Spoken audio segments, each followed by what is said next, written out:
My name is Rachel Gwin. I'm a second-year college student here at AACC studying nursing. With me, as was introduced, is my mom, Carrie Radovic, who is also a second-year student here at AACC studying nursing. Yes, my mom and I are attending college together. Same year, same degree, same graduation date. For anyone wondering, it's great. My mom is my best friend, and I love getting to study the same things as her. And to answer your other questions, I'm the better student, okay? Thank you, yeah. So, how did we find ourselves here? Well, for me, I was a C and D student who barely scraped by in school. I wound up dropping out of high school at the age of 16, and it wouldn't be until I was 18 that I would get my GED and start cosmetology school instead. My mom has always wanted to be a nurse. I've heard my whole life from her how she wished she'd gone to school for her RN. Starting in January of last year, my mom and I spent 3 long months being full-time caregivers to my grandmother, who was unfortunately losing a nearly lifelong battle with cancer. Aside from us, we had a team of hospice nurses that would visit for an hour each day. One of the hospice nurses that came every day was named Caitlin. Caitlin was the nicest person you'd ever meet. She fit the role of hospice nurse perfectly.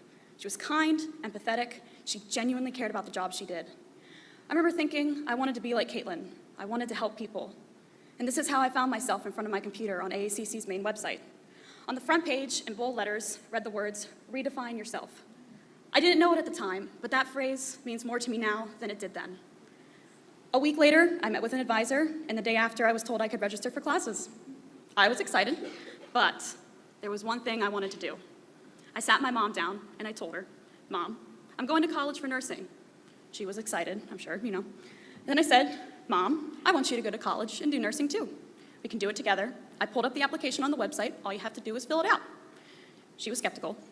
She was worried about how she could manage a job and college. We talked for a while. Most of it spent with me convincing her it was a good idea, we could study together, she would love it, you know.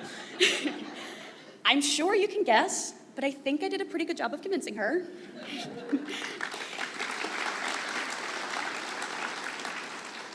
Starting at AACC was scary, I'll be honest. My mom mostly did online classes, but I was fully in person. I'll never forget my first day walking into my English 101 class. It was my first college class ever, and my first time meeting a professor at AACC. My professor was Dr. Susan Cohen, and she was amazing. She was kind, patient, she really cared about her students. She's unfortunately retired, but if she were here, I would retake English 101 just to be in her class again. I think starting was made easy by just how kind everyone at AACC was. It was a bumpy start, but we both managed. So, where are we now? Well, Carrie Radovic is a 2-time Dean's List student who was accepted into the Phi Theta Kappa Honor Society.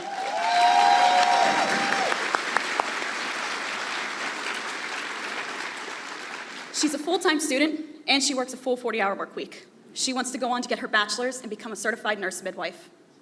She's my superhero, and I hope she knows how proud I am of her.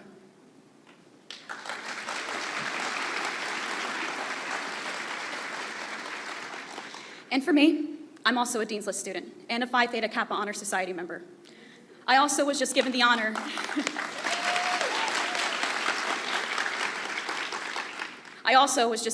of getting to sit on the Board of Trustees here at AACC as the student board member, as well as just being appointed as the events director of the Ambassador Program here on campus. Join the Ambassador Program. I'd like to go on to the University of Cincinnati to get my MD and become a pediatric surgeon.